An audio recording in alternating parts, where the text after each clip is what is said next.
kita memasuki babak keempat. Babak keempat ini babak mulkan jabriyah, penguasa-penguasa yang memaksakan kehendak mereka.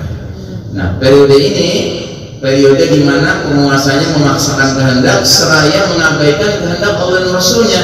Artinya kita sejak masuk babak keempat, kita memasuki era gelap kepemimpinan kaum kafir, sementara umat Islam terpuruk ya kondisinya ya, karena memang Allah menghendaki demikian ya.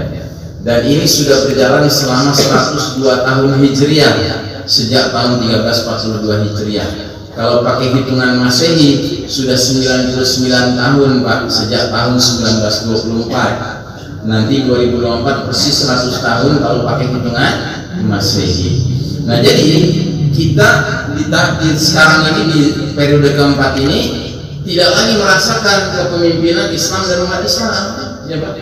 Ya. Makanya saya sering mengatakan di periode sekarang ini we are a leaderless ummah. Kita ini umat yang nggak punya pemimpin, Pak. Punya Ustaz. Siapa? Erdogan. Nah, kata yang setuju dengan Erdogan, yang nggak setuju Erdogan bukan pemimpin kita dia. Ya. Oh ada Ustaz, Raja Salman. Ya bagi mereka yang kagum sama Raja Salman, iya pemimpinnya, tapi yang enggak, yang enggak. Oh Taliban Ustaz, bagi yang kagum sama Taliban, yang tidak kagum sama Taliban, ya enggak. Ya kan? Oh Jokowi Ustaz, bagi yang kagum sama Jokowi, yang enggak, ya enggak. Kan begitu gitu. Artinya apa? Hari ini kita benar-benar laksana anak-anak ayam yang kehilangan induk, Pak. Atau dalam bahasa lain, laksana gelandangan kehilangan rumah resmi kita, Pak. Kita nggak punya rumah resmi sekarang.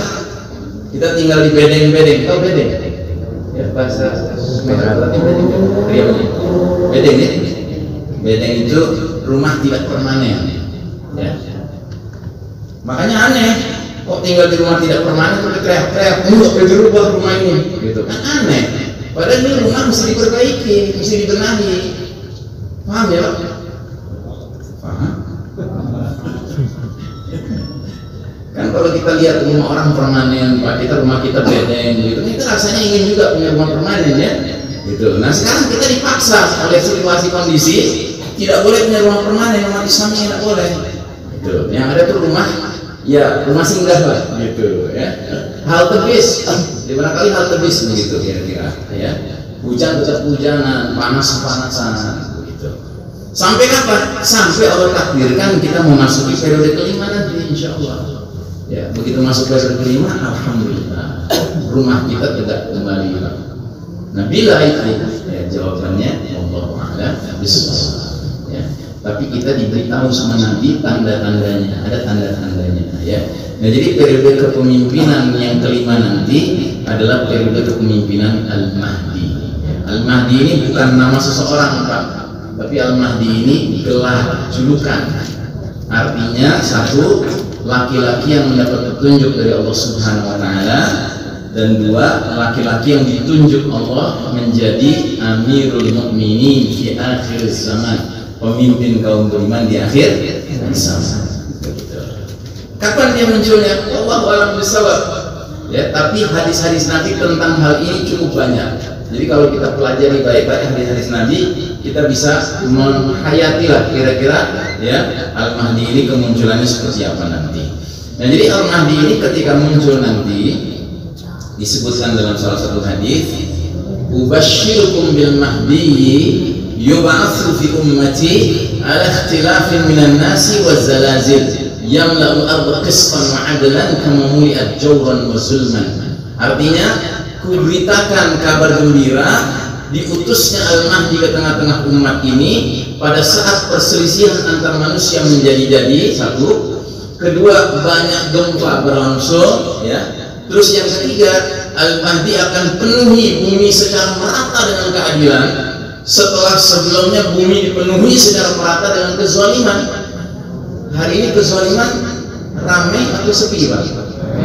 Ramai kezaliman sekarang, dan semakin ramai. Bukan hanya di negeri kita, pada berbagai negeri hari ini kezaliman itu yang laku, keadilan tidak laku hari ini. Gitu. Sehingga orang mencari keadilan hari ini sulit sekali. ya, susah ya. Yang ada di mana-mana kezaliman. Orang sudah merasa senang, wah ini hukum mati, hukum mati, ada aturan baru, boleh dicoba dulu 10 tahun. Siapa tahu dia jadi orang baik, dia bertaubat. Jadi ya kan? Apa nggak zalim? Apa nggak tersayat-sayat hati kita? Rasa keadilan kita ini kan tersayat-sayat, Pak ya.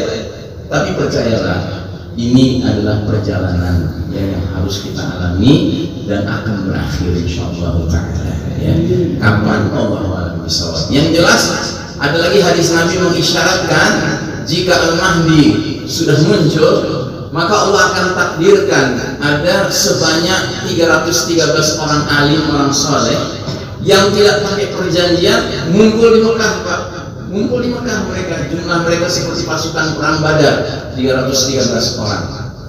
Nah mereka rupanya niatnya semuanya sama, ingin mencari-cari mana laki-laki yang pantas untuk mengatasi semua fitnah yang berlangsung di dunia ini, ya, yaitu Al-Mahdi. Dan mereka temukan laki-laki itu di depan Ka'bah, ya. Dan ketika mereka dapati, mereka meminta dia untuk mengulurkan tangannya, untuk diapakan? Untuk dibaiat, diangkat jadi pemimpin. Tapi laki-laki ini menolak dengan keras. Dia bilang bukan saya orangnya, ya, kalian salah. Tapi mereka yakin ini dia laki-lakinya, sehingga mereka juga memaksa dengan keras. Sampai dalam hadis itu dikatakan, kalau engkau tidak menerima baiat kami akan pukul tengkukmu. Itu istilah, kami akan bunuh kamu kalau kamu tidak mau menerima pembaiatan dari kami. Lalu dikatakan dalam hadis itu, yubayyunahu wa huwa karihun. Akhirnya dia dibaiat dengan perasaan tidak suka, ya. Jadi Al-Mahdi itu dibaiat dengan paksaan, ya. Mengapa? Setidak-tidaknya karena dua alasan. Pertama, Al-Mahdi itu orang beriman yang sejati imannya, Pak. Ciri orang yang beriman sejati imannya tidak punya ambisi kepemimpinan, tidak punya ambisi kekuasaan, ya. Dia ingat hadis Nabi yang berbunyi, al-imaratu fitnatun fid dunya wa nadamatun wa khizyun fil akhirah. Posisi jabatan itu berpeluang menjadi sumber fitnah di dunia dan sumber kehinaan dan penyesalan di akhirat, ya. Jadi dia menolak dengan keras. Dia nggak punya ambisi kepemimpinan, Pak. Nggak seperti kebanyakan orang di zaman sekarang, ya. Nggak layak jadi pemimpin pun muncul wajahnya di semua tiang listrik, di semua pohon, di semua dinding-dinding dipasang. Kita dipaksa lihat wajahnya, ya kan? Senang nggak senang begitu. Tapi Al-Mahdi ini sudah ada 313 orang soleh, orang alim bersepakat, dia menolak karena dia tahu amanahnya berat. Itu satu. Yang kedua, kenapa Al-Mahdi dibayar dengan paksa? Karena Al-Mahdi tidak tahu dirinya Al-Mahdi. Kok begitu skenarionya? Karena Allah ingin memelihara Al-Mahdi. Kalau Al-Mahdi tahu dirinya Al-Mahdi, tentu orang lain bisa tahu dia Al-Mahdi, ya. Kalau orang lain tahu dia Al-Mahdi, tentu musuh Islam juga tahu dia Al-Mahdi. Kalau musuh tahu jauh-jauh hari Al-Mahdi yang mana, diapakan, Pak? Dibungkus, ya. Dibungkus, dicocok-cocok, dilempar ke tong sampah, ya. Nah, jadi begitu, Pak. Kemunculan Al-Mahdi itu kata orang Barat out the blue itu tiba-tiba, Pak. Min haitsu la yahtasib, dari tempat yang nggak disangka-sangka, Pak. Ya. Nah, jadi kalau beliau sudah hadir, apa kata Nabi? Fa idza ra'aitumuhu fabay'uhu walau habban al-thalji fa innahu khalifatullah al-Mahdi. Jika kalian sudah melihat kehadiran Al-Mahdi, berbaiatlah dengannya sekalipun harus merangkak-rangkak di atas salju, karena dialah khalifatullah al-Mahdi. Siap, Bapak? Artinya apa? Siap, ya. Semangat, ya. Iyalah. Hijrah, ya. Hijrah baiat. Ya. Jadi kita harus punya semangat itu, Pak.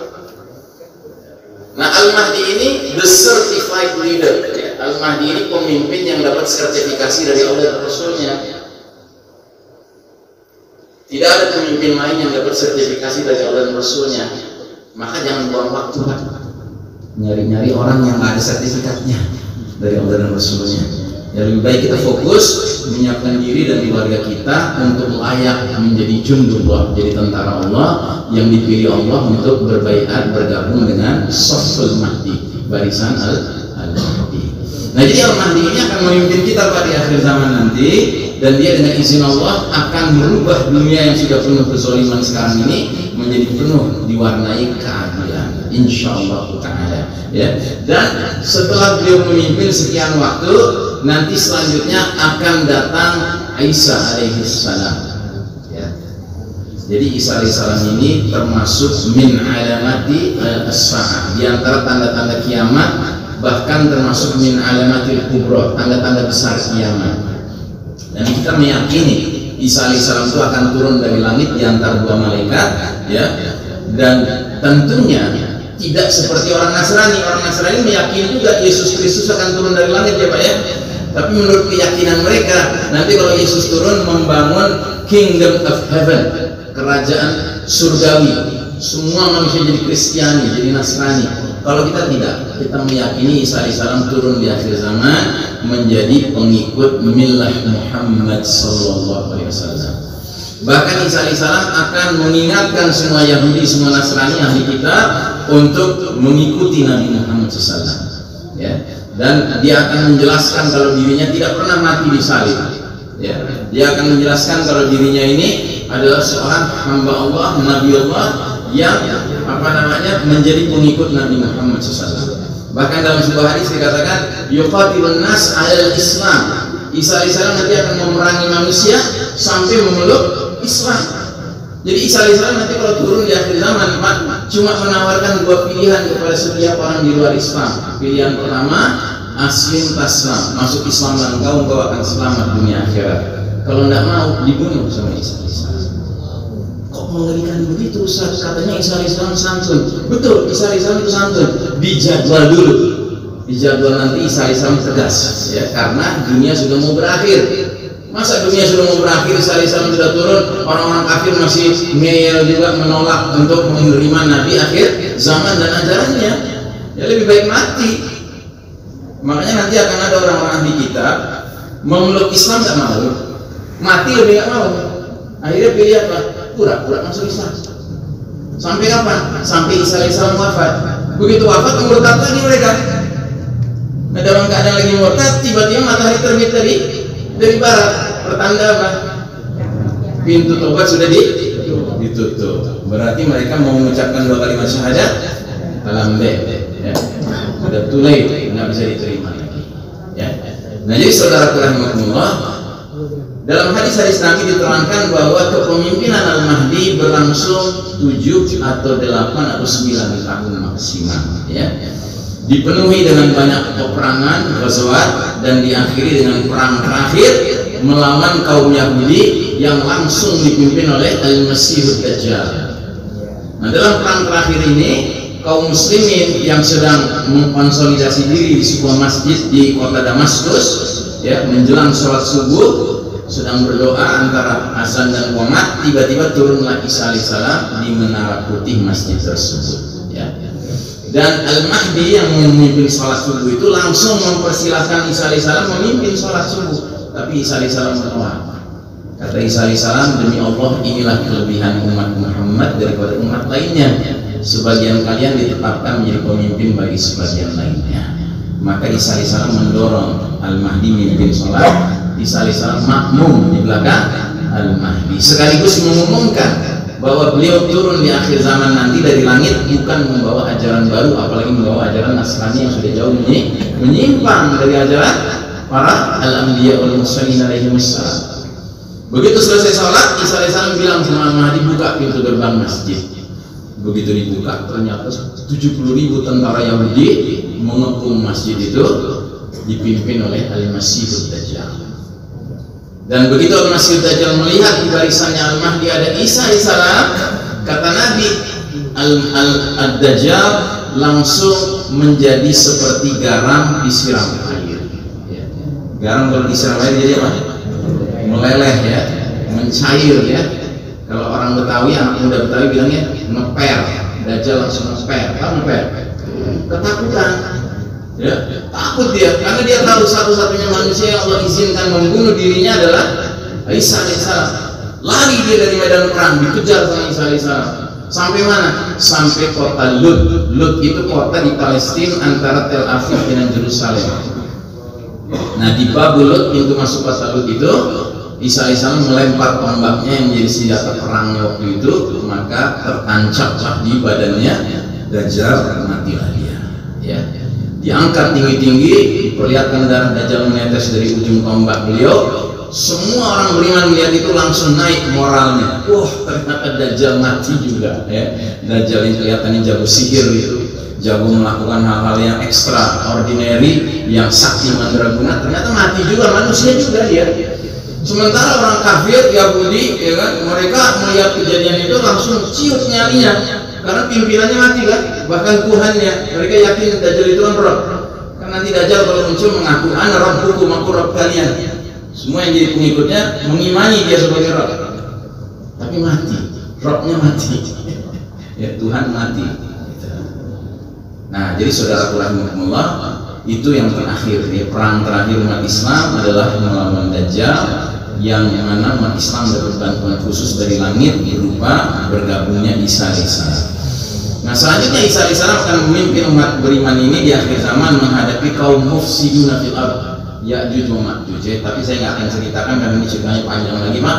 Intinya yang jelas di babak kelima ini umat Islam meraih kejayaan dan kita akan mengalami kehidupan yang penuh dengan kedamaian, sampai-sampai digambarkan dalam hadis itu saking damainya dunia ketika itu, ya, dan berbagai tumbuh-tumbuhan tumbuh dengan rimbunnya, dengan suburnya, sehingga satu delima bisa mengenyangkan 40 orang.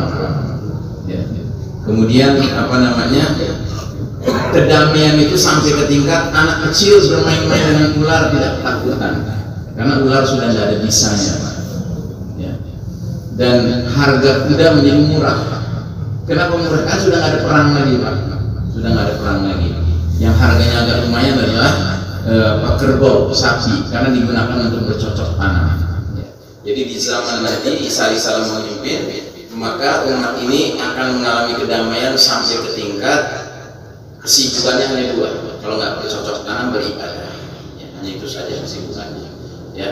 Baik, nah jadi saudara rahimakumullah, kalau boleh kita buat ringkasan hadis periodisasi itu kira-kira seperti ini, Pak. 5 fase, 5 babak perjalanan umat ini, dan ada kondisi naik turun, Pak, seperti ini. Ya. Jadi 13 tahun pertama perjuangan Nabi para sahabat masih di bawah garis merah dalam keadaan umat lemah. Kemudian 10 tahun berikutnya umat menanjak, ya, sampai puncaknya, ya, setelah 10 tahun Nabi memimpin, Masya Allah. Kemudian era Khulafaur Rasyidin, ya, selama 30 tahun masih sama tahun selama 1302 tahun juga masih di atas garis merah, tapi di ujungnya Allah takdirkan terjadi sunnatul tadawul dari Pak, sunnah kegiliran, ya. Umat tadinya berjaya menjadi terpuruk, ya, maka di babak keempat ini kita di bawah, Pak, terpuruk, Pak. Tapi nanti insya Allah di babak kelima kita naik lagi, Pak. Kita meroket, ya. Meroket dalam arti sebenarnya, Pak, bukan meroket cuma janji saja, ya, benar-benar meroket dalam arti sebenarnya, ya. Dan dalam semua bidang, semua peradaban, semua budaya, semua kita akan menanjak lagi, insya Allah. Nah, selama kita dulu memimpin, Pak, 1342 tahun Hijriah, umat Islam berjaya memperkenalkan sistem hidup yang fondasinya iman tauhid. Nah, ketika kemudian kita masuk ke babak keempat sekarang ini, ya, yang sudah 102 tahun Hijriah, umat Islam kalah. Kira-kira Yahudi Nasrani mau meneruskan tidak sistem iman tauhid, Pak? Mau tidak mereka meneruskan? Ya tidak mau, Pak. Karena mereka beriman tidak, bertauhid tidak.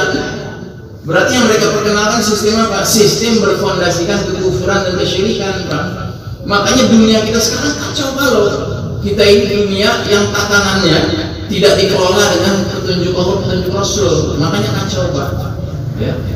Ini kita sekarang hidup di bawah naungan kepemimpinan al-maghdubi alaihim dan ad-dallin. Jangan lupa Nabi pernah bersabda, siapa itu para al-maghdubi alaihim yang dimurkai Allah? Seorang sahabat tanya, sabda Nabi, humul Yahudi, mereka kaum Yahudi.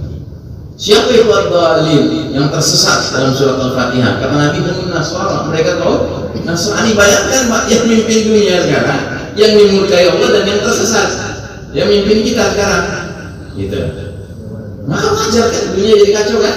Wajar tidak? Ya wajar, dunia kacau sekarang. Karena jauh dari Quran dan Sunnah. Ya.